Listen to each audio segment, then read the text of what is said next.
오늘은 종교개혁 주일 503주년 되는 주일입니다. 이 개혁은요, 참 혁명보다 어렵다는 말이 있습니다.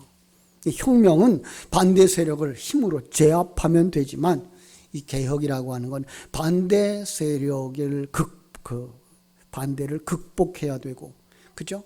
그들을 아우르고 설명해 주어서 설득해야 되고 또 포용하면서 나가야 하기 때문에 그렇습니다. 그래서 개혁에 성공하기 위해서 몇 가지 필수 조건을 삼는데 개혁은 주관자, 개혁을 주관하는 자들이 높은 도덕성을 요구하는 거죠. 이건 요즘 우리가 정치에서 개혁 그러는데 그들이 도덕적으로 참 온전하지 못해서 어려워하는 모습을 우리가 보면서 깨닫는 것이기도 합니다. 또 자기만 알고 자기만 주장해서 되는 것 아니고요, 점점 많은 사람들의 동의를 얻어야 한다는 거죠. 그래야 개혁이 일어나는 거죠. 세 번째로는 한순간에 되는 것이 아니라 지속적으로 이어져야 된다라는 거예요. 요즘 어떤 개혁 그러면서 내가 그림의 사명을 받고 왔다 그런데 바로 그 짧은 시간에 하려고 하는 것들은 아니겠죠. 그죠? 자, 2020년 종교개혁 주일을 맞이해서 다시 한번 역사 속에서 우리에게 주었던 바른 신앙이 뭐냐? 바른 신앙으로 돌아가는 그 개혁인데 그는 예배하는 나로부터 시작되어야 될 거다라는 말씀을 오늘 같이 나누려고 합니다. 오늘 구약 성경의 본문으로 삼은 이 열왕기하 23장은요, 요시야 왕이 그 개혁에 대한 내용이죠. 많은 내용을 그 중에서 한 부분만 이렇게 축소를 해서 선택을 했기 때문에 제가 약간의 설명을 해드릴게요. 요시야는 8살에 왕위에 오릅니다. 그리고 31년 동안 남유다를 다스리게 되는데요. 불과 8살의 나이에 돕는 사람들에 의해서 왕위에 올랐어요. 그래도 그가 그렇게 훌륭한 사람으로 설 수 있었던 것은 감사하게도 그에게 좋은 영향을 끼치는 믿음의 사람들이 있었다는 거예요. 그게 누구인지는 밝혀지지 않아요. 그러나 이 어린 왕에게 다윗 왕을 통해서 역사하셨던 그 하나님에 대하여 가르쳤고, 그리고 왕위에 오르도록 했어요. 그래서 그가 왕위에 오르고 12년 만에 20세가 되었을 때에 우상 척결에 앞장섭니다. 그리고 6년 후에 26살 되던 해에 이 개혁의 동력을 얻게 되는데 어떤 일이 일어났는가 하면 성전을 수리하라고 시켰더니 그 성전 안에서 묻혀 있었던 율법책이 드러난 거예요. 여러분, 율법책은 바로 오늘 우리가 가진 성경과 같은 거죠. 혹시 우리 집에 이 성경도 먼지 속에 묻혀 있는 건 아닌지 모르겠어요. 과거에 한 주간도 성경을 읽지 않고 저 주일날만 성경책 교회에 가지고 나오는 사람들한테 뭐라 그랬죠? 어떤 교인? 후 하고 탁 교인이래요. 먼지 후 털고 손으로 탁 쳐서 후탁 교인이라 그랬대요. 우리가 지금 그것보다 더한지 모르겠어요. 성경들이 요즘 우리에게서부터 멀어져 가고 있어요. 그렇죠? 이 율법책을 발견한 다음에 그 율법을 통해서 진정한 회개가 일어납니다. 그 앞에 있는 22장 11절에 보면 왕이 율법책의 말을 듣자, 율법책 속에 담아준 진리를 듣자, 그는 옷을 찌르며 회개합니다. 그동안 믿음으로 살지 못했던 것에 대한 애통함이고, 그리고 그 이스라엘 백성들이 고통 중에 있는 이유를 깨달았다는 거죠. 그렇게 고통과 실패를 하게 된 이유가 하나님을 알지 못하고 하나님의 생명을 가지지 못하고 그 생명에 근거한 삶이 아니었을 때 하나님의 진노를 불러왔다는 것을 깨달아 알았다는 거죠. 그렇기 때문에 종교개혁을 과감하게 실시하고 마침내 성공합니다. 그의 성공한 그 삶을 열왕기하 23장 25절은 이렇게 이야기합니다. 요시야와 같이 마음을 다하며 뜻을 다하며 힘을 다하여 모세의 모든 율법을 따라 여호와께 돌이킨 왕은 요시야 전에도 없었고 후에도 그와 같은 자가 없었더라. 이 역사가 지난 후에 확증할 수 있는 이런 이야기죠. 그렇습니다. 아마도 오늘날 우리에게 바른 신앙으로 돌아가라고 하는 지침서라고 생각이 되어집니다. 그래서 한번 이 요시야의 종교개혁을 간단하게 정리해 봤습니다. 요시야의 종교개혁은 어떻게 그렇게 일어날 수 있었을까? 첫 번째로 말씀으로부터 시작됐다라고 말할 수가 있습니다. 이 말씀은요, 우리 신앙의 기초고요, 바른 신앙 성장의 밑거름이죠.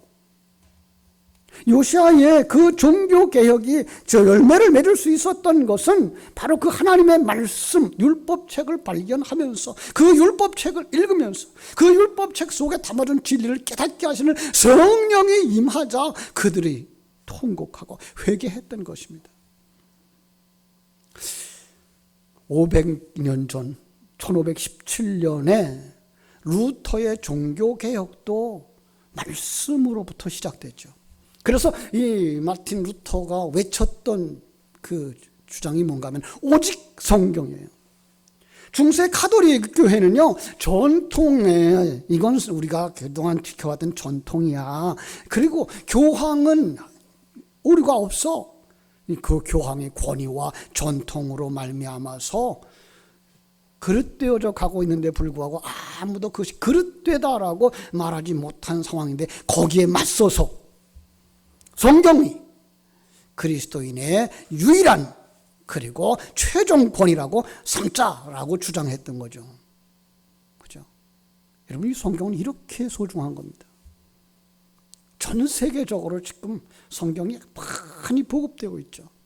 그리고 생명 있는 죄 사람들을 자기들의 사명 속에는 그 나라의 언어로 그 성경을 번역해서 보급하는 것을 삼고, 선교사들 가운데 상당히 많은 사람들이 이 성경 번역 선교회에서 사역하고 있기 때문에 지금 전 세계적으로 성경이 그 나라 언어로 보급되어지고 있는 거죠. 그런데 그 일은 바로 이 요시야 한 사람으로부터 시작됐다는 거예요.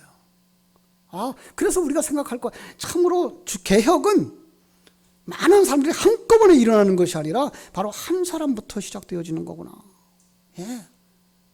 그래서 2020년 이 종교개혁주의를 맞이해서 여러분들에게 드리고 싶은 말씀은 바로 이 시대에 바른 신앙으로 돌아가는 개혁은 예배하는 여러분 한 사람부터 시작되어지는 것이다 라고 말씀을 드리고자 하는 거예요. 내가 바른 신앙을 가졌을 때 우리 가정이 신앙의 개혁이 되어질 수 있고요, 우리 주일학교가 개혁되어질 수 있고요, 내가 속한 기관이, 그죠? 더 나아가서 우리 교회가 이 마지막 시대에 한국교회의 신앙개혁의 요람이 되지 않겠습니까? 그 첫걸음 누구라고요? 나, 예배하는 여러분 한 사람부터. 더 나아가서, 그런데 이게 한 사람만이 되어지는 것이 아니라 그들의 증거와 그들의 기도를 통해서 점점 많은 사람들에게로 확장되어졌다라는 거예요. 이게 요시야 개혁의 요점이에요. 그 아름다운 모습을 3절이 이렇게 표현했어요. 왕이 단 위에 서서, 그러니까 이스라엘 백성들을 다 모았어요. 그리고 단 위에 올라가서 백성들에게 진리를 선포하자 백성들이 다 언약을 따르기로 아멘 하고 받아들였다라는 거죠. 그렇습니다. 아주 멋진 개혁이었습니다. 1517년에 일어났던 마틴 루터의 종교개혁도 역시 마찬가지죠. 그들은 정말 그 개혁의 꽃을 피웠지만 그들이 꽃 피우기 전에 이미 한 사람이 있었다는 거죠. 마치 요시야 개혁이 그 속에 한 사람이 있었던 것처럼 곳곳에 한 사람들이 있었던 것, 이걸 갖다가 개혁전 개혁자들이라고 말합니다. 여러 사람이 있었는데 그걸 다 말할 수는 없고요. 이렇게 정리를 해봤습니다. 하나는요, 신비적 개혁자들이 있었다. 이걸 오늘날은 이걸 신비적이라고 말합니다. 우리는 말합니다만은 우리는 이미 그걸 진리로 받아들인 사람들이에요. 뭔가 하면요, 하나님과 성도가 하나 되어지는 일치에 대한 주장을 강조하는 사람들이었어요. 이게 이 종교개혁전 개혁자들이 외쳤던 목소리예요. 그리고 두 번째로 그들 가운데는 이제 이게 행위적으로 필요한 거다. 이건 우리가 정말 예수 생명을 가진 자들의 바른 삶, 윤리적이고 도덕적인 삶이 필요한 거다라고 실제적 개혁자들이 있었는데 이게 왈도나 사보나놀라와 같은 사람들이었다는 거죠. 그리고요, 아주 중요한 부분들이 하나 나오는데 뭔가 하면 교리적 개혁자들이 있었어요. 존 위클리프나 존 후스와 같은 사람들이 로마 교회가 진리에서 벗어나 그 비진리로 어그러진 길로 간다는 것을 이제 깨닫고 거기에 대항하고 불복하고 신학적으로 바로 세우자라고 외쳤던 사람들. 그래서 그들의 영향을 많이 받은 사람이 루터였고 칼빈이었고, 그래서 그들이 정말 개혁에 앞장설 수 있었던 거죠. 그렇습니다. 그러니까 루터가 일어나고 칼빈이 일어나기 전에 이미 그 하나 되어짐에 대한 진리를 외쳤던 사람들이 있었고요. 바른 삶을 살자, 윤리적이고 도덕적이고 하늘 생명 가진 자다운 삶을 살자라는 분들이 일어났고요. 그것을 교리로 만들어서 우리만 아니라 다른 사람들에게도 전할 수도 있어야 되고 우리 자녀들에게도 그것을 전수해야 되지 않겠느냐라고 외쳤던 사람들이 있었기 때문에 거기서 루터와 같은 사람이 일어날 수 있었던 거죠. 그리고 칼빈과 같은 사람이 일어날 수 있었던 거예요. 1517년 10월 31일 이 종교개혁의 날이에요. 이 마틴 루터는 그동안 고심하고 안타까워하던 내용들을 95가지나 적어가지고 이거에 대해서 우리 공개 토론합시다라고 자기가 섬기던 교회의 그 대문에다가 붙였죠. 대자보를 붙였어요. 오늘날로 말하면 대자보죠. 그죠? 그 핵심의 내용은 당시에 교황이 오류가 없다 그러는데 교황은 신이 아니다. 하나님의 말씀만이 오류가 없는 거다라고 이거에 대해 토론하자 그랬고, 연옥을 이야기하던 사람들에게 연옥은 없다. 우리는 우리는 이 세상을 떠나면 천국에 들어가는 거다라고 하는 부분에 대해서 성경적으로 논하자고 얘기를 했고, 그 다음에 속죄권, 그 당시에 교황을 큰 성당을 짓기 위해서 모금하느라고 속죄권을 팔았어요. 이거 팔면 이것을 사면 당신 조상이 연옥에 있다가 빨리 천국에 간다. 이거 사면 당신의 모든 죄가 사함받는다. 그랬는데 속죄권이 우리에게 그런 걸 효력을 줄 수 있는 게 아니라 믿음이다라고 이거에 대해 토론하자고 얘기를 했고요. 고해성사도 하나님 앞에 가서 기도하면 되는 거지 무슨 신부 앞에 가서 고해성사를 함으로써 그들이 어떤 일을 행함으로 말미암아 우리가 죄를 벗을 수 있다라고 하는데 그건 성경적이지 않다. 이거에 대해 토론하자라는 얘기죠. 그 후에 칼빈이 그의 신학을 다시 한번 정리를 합니다. 대략 25년이 지난 1532년에 23살 난 칼빈이 이 개혁신앙을 받아들이고요. 그 신앙을 받아들여서 바른 신앙에 서면서 4년이 지난 27살 되던 해에 기독교를 정리한 기독교 강요라는 책을 내놓습니다. 여러분 27살에 수천 년의 교회 역사가 그 이상도 이하도 아니라고 말할 수 있는 그런 기독교 강요의 초안을 내놓고요. 이걸 몇 차례 수정하면서 집필을 해서 지금은 우리 한국말로 번역된 책은 이만큼 두꺼운 책이 4권이나 됩니다. 그걸 몇 살에 만들어요? 27살. 대단해요. 그죠? 하나님 그렇게 쓰신 거예요. 오늘날 우리 장로교회는 이 칼빈의 기독교 강요를 바탕으로 신학을 정립하게 됩니다. 그래서 장로교회에서는 종교개혁자 그러면 루터를 꼽기보다는 칼빈을 오히려 더 꼽고 있는 것을 보게 됩니다. 자, 그런데 그 당시에 개혁했던 사람들 가운데에 그 루터와 칼빈이 조금 다른 점이 있었는데 그게 뭔가 하면 성찬 예식이었어요. 오늘 우리가 성찬 예식에 대해서 조금 좀 나누려고 그러는데요. 그 성경 속에 담겨진 성찬과 오늘 우리가 받은 성찬 어떤 것이냐.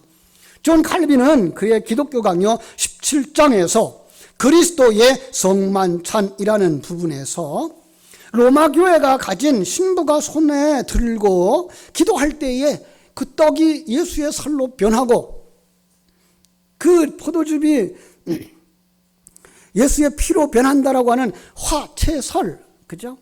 몸으로 변하는 그 이론, 그것은 적극적이도 아니다. 반대했죠. 그래서 화채설을 반대해요. 근데 지금도 로마 캐토릭은 아직 그렇게 믿고 있어요. 떡을 먹을 때 그걸 예수의 살이 된다고 생각을 하고 있고. 그러다 보니까 핍박하는 사람들이 예수의 살을 말고 사람의 살을 먹고 피를 먹는다고 이상한 집단이라고 핍박까지도 했었죠. 그런데 칼빈은 거기서 정리를 합니다. 성찬은 떡과 포도주, 그것은 바로 예수 그리스도의 살과 피를 상징하는 것이다. 자, 피와 살은 영혼의 양식이다. 우리가 떡을 먹고 포도주를 마심으로 말미암아 육체를 건강하게 하듯이 이 피를 상징하고 살을 상징하는, 그렇죠? 진리가 내 영혼을 건강하게 한다. 그래서 우리가 떡을 받을 때, 잔을 받을 때에는 믿음으로 받아야 된다. 그리고 나면 하나님과 내가 하나 되어진 걸 깨달아 알고, 또 과거에는요, 이 떡이 이렇게 다 잘라가지고 나오질 않았어요. 한 덩어리 갖다 놓고 거기서 같이 떼어서 먹었어요. 같이 한쪽씩. 그 우리가 뭐예요? 난 저 한 덩어리 안에 있었던 존재를 먹은 사람이구나. 그래서 성도들도 뭐예요? 하나 되어줘야 되는 그런 것들을 아주 깊이 가르쳐 주었죠. 잔도 마찬가지예요. 큰 잔 하나에다 놓고 나눠 마셨어요. 그러므로 말미암아 그 속에서 뭐가 돼요? 우리는 하나님과 내가 하나 되어지는 이 진리를 여기서 깨닫는 것이다. 그리고 성도들도 한 몸 된 예수 그리스도에 참여한 자들이기 때문에 우리 성도들도 한 몸이다. 이건 아주 중요한 거예요. 오늘과 같이 개교회 또 개인적인 사상들이 팽배해져 가는 이때에 정말 이 진리는 우리가 꼭 지켜야 되고, 이것이 우리 속에서 생명이 되어져서 한 교회의 성도들 뿐만 아니라 예수 안에 있는 모든 사람들이 하나님의 안에서 한 몸이라는 사실을 깨달아 알고, 그 한 몸의 머리 예수 그리스도, 그 예수 그리스도의 말씀에 순종하며, 그리고 이 땅에서 합력하여 선을 이루시는 하나님의 그 놀라운 은혜 속에서 평강을 누리고 천국을 소망하며 생명의 양식을 사모하고 달려나가는 사람들이 되자라고 결심하는 것이 바로 이 성찬이다. 그걸 갖다가 이제 칼빈은 그 후에 신학자들이 말을 했죠. 영적 임재소를 믿는 사람이었다. 이렇게. 그렇습니다. 전체 성경을 통해서 우리가 깨달아 알 수 있는 것은요, 하나님은 자신과 자기 백성들이 한 몸인 것, 그렇게 한 몸을 만들어서 이걸 천국으로 이끌어가고 천국으로 완성되어진다라고 하는 구원을 설명하고 있는 거죠. 제가 여러 번 강조한 부분이기 때문에 어렵지 않을 거예요. 그렇죠? 그래서 성경에서는요, 둘이 하나 되어지는 이런 이야기가 많이 들어가 있어요. 그 이해가 하나가 뭐예요? 부부가 하나 되어지는 거죠. 그죠? 남편과 아내가 한 몸을 이루고 한 몸이에요. 한 몸. 이거 조금 더 깊이 들어가면 뭐라고요? 성자 예수님과 신부 성도들이 한 몸 되어지는, 그죠? 이건 있을 수 없는 일이었죠. 왜요? 성도들은 죄인이었고요. 불의한 자였고요. 그런데 그 일을 위해서 예수님이 이 땅에 오셔서 십자가에서 죽어 피 흘려 주시고 자기의 살과 피를 다 쏟으셔서 그것을 이룩하시고 그 성찬에 참여함으로 말미암아서 내가 네 속에 들어가는 거야. 너는 이제 내가 가진 그 생명으로 말미암아서 정말 하나 되어지는 거야를 가르쳐 주신 게 바로 결혼이에요. 또 하나가 있어요. 그것은 바로 이스라엘 백성을 광야에서 먹었던 거. 그게 뭐죠? 만나와 생수죠. 그걸 그릇으로 사용해 주신 거예요. 하나님이 자기 백성들을 온전한 하나님의 사람으로 만들어가는 과정 속에서 그들에게 늘 공급해 주셨던 것, 만나, 그것을 뭘로 여기는 거예요? 지금은 떡으로 여길 수 있도록 해준 거죠. 그죠? 그러면 그게 우리 속에 들어와 생명을 가지게 되면 마침내 우리는 옛사람을 벗어버리고 새 사람으로 완성되어지는 거죠. 이걸 위해서 하나님은 만나를 주셨던 거예요. 자, 이걸 이제 예수님이 정리를 하시면서 다른 그림을 그려주는 거예요. 그러니까 성경 속에, 역사 속에 하나님은 다른 어떤 그 계시의 도구들을 통해서 내가 하나님과 하나 되어지는 거구나. 하나님이 그 진리를 전해주신 것이 내 속에서 생명이 되어지고 그분을 완전히 의존하는 사람으로 완성되어질 때 나는 천국에 들어가는 것인구나를 이미 구약시대부터 예수님이 오셨던 시대, 그리고 개혁시대, 지금도 일어나고 있다고 하는 것을 가르쳐 주시는 거예요. 자, 이제 신약으로 오면요, 오늘 성경을 읽었던 부분은요, 바로 예수님의 마지막 유월절에 관한 기록이에요. 예수님이 자신의 죽음을 담은 그릇인 줄을 아시고요, 그죠? 유월절이 자기의 죽음을 담은 그릇인 줄 아시잖아요. 그 제자들과 함께 그 양을 잡아 먹고, 그죠? 포도주를 마시던 그 밤에 떡을 떼서 그들에게 주시고 잔을 나누어 주심으로 말미암아 이것이 또 다른 진리를 너희들에게 보여주는 계시의 도구란다라고 가르쳐 주신 거예요. 그래서 떡을 높이 들었어요. 그죠? 이거야 보라는 거죠. 더 나아가서 우리 창세기 3장에서 말씀할 때에 모세가 광야에서 뱀을 든 것 같이 높이 들었다는 그 얘기가 뭐예요? 그 왕권에 대한 인정이에요. 예수 그리스도가 내가 너희들의 왕이야. 그런데 쪼개지는 거예요. 그 쪼개져 가지고 어떻게 돼요? 각 사람 속에 들어가는 거예요. 이제 성찬을 통해서 너희는 예수가 그리스도인 것, 예수가 왕인 것을 믿는 도구로 뭘 주는 거예요? 성찬을 주겠다는 거죠. 그렇죠? 포도주 잔도 역시 제자들에게 주시면서 이것이 하나님의 자녀들을 위해 흘리는 예수 그리스도의 피를 상징하는 계시의 도구란다라고 말씀해 주신 거예요. 그렇습니다. 이제까지 그들은 유월절 어린 양을 잡는 의식 속에서 뭘 배워왔던 거예요? 성자 하나님의 희생과 성자 하나님이 자신들 안에 들어와서 새로운 생명을 부여함으로 말미암아 우리가 거듭나고 하나님의 생명을 가진 자가 되어지고 그리고 하늘나라를 향하여 달려가는 자가 되어진다고 하는 것을 깨닫고 그들이 구원을 받았던 것이죠. 그런데 이제는 더 간단한 그림을 주시는 거예요. 더 간단한 방법, 그게 뭐예요? 이 성찬을 행하도록 하는 거예요. 계시의 그릇에 담아주신 진리를 다시 한번 묵상하도록.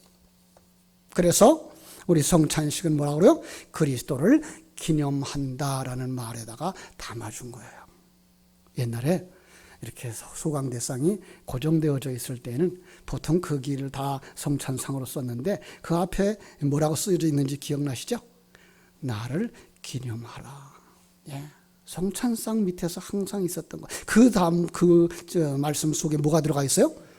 예수 그리스도가 왕인데 그 왕이 뜯어져 너희들 속에 들어갔다. 너희들 속에서 너희의 왕이 되려고 한다 라고 말씀하시는 거예요. 더 예수의 살과 피가 그걸 상징한다라고 가르쳐 주시는 거예요. 그래서 떡을 받고 잔을 받을 때 가톨릭 교회가 주장하는 것처럼 예수님의 살을 받아 먹거나 예수님의 피를 받아 마시는 것이 아니고 그 피가 의미하는 것과 살이 의미하는 것이 무엇인지를 깨닫고 내가 믿음을 고백할 때 진리의 말씀이 내 안에 들어와 내가 천국 백성 되는구나. 진리의 말씀을 통해서 내가 조금씩 천국의 아들 하나님의 아들로 성장해 가는구나 깨닫고 완성으로 가기 위해서 내가 더 열심히 하나님을 찾아야겠구나 결단하자. 이것이 뭐예요? 영적 임재설이라고 하는 성찬에 담겨진 진리인 거예요. 이렇게 성만찬에 참여함으로써 얻을 수 있는 유익이 무엇일까요? 하나됨을 확신하는 것입니다. 예. 성찬을 통해서 우리가 주님과 한 몸이 된다. 예수의 살이 내 안에 들어와. 떡을 먹고 그 떡의 힘으로 사는 것처럼 예수의 살을 먹었기 때문에 우리 예수의 살이 내 생명이 되고 내 힘이 되어지는 거야. 예수의 그 피가 내 생명이 되어지는 거야. 이거 확신이에요. 더 나아가서 우리는 성도가 남남이 아닌 하나님 안에서, 예수 안에서 한 몸이라고 하는 것을 확신을 가지는 거예요. 우리는 한 몸입니다. 여러분, 곁에 있는 우리 형제들이 남이 아니에요.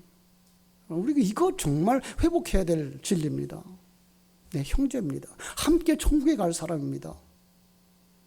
마치 한 몸에 오른손과 왼손이 같은 관계고요. 귀하고 입하고의 관계일 수도 있고요. 손하고 입하고의 관계일 수도 있습니다. 이거 한 몸인 걸 깨달아 알아야 됩니다. 그런데 그 머리가 예수 그리스도. 그런데 그분이 그 살과 피를 우리에게 찢어주셨기 때문에 우리는 이제 하나다. 그리고 더 성숙하기 위해 우리는 뭐 해야 돼요? 신령한 양식을 사모하는 자가 되자. 다시 돌아가야 됩니다. 말씀으로 돌아가자. 말씀 가운데에서 이 깊은 진리를 되새김질하는 자로 살자. 그것이 바로 성찬이 우리에게 주는 유익인 줄로 믿습니다. 오늘 이 성찬 예식은, 이 예배는 설교로 끝나지 않고 실제로 떡과 잔을 나눌 때에 지금 나누어드린 말씀이 여러분 속에 생명이 되어지기를 주님의 이름으로 축복합니다. 기도하겠습니다. 아버지 하나님, 감사드립니다.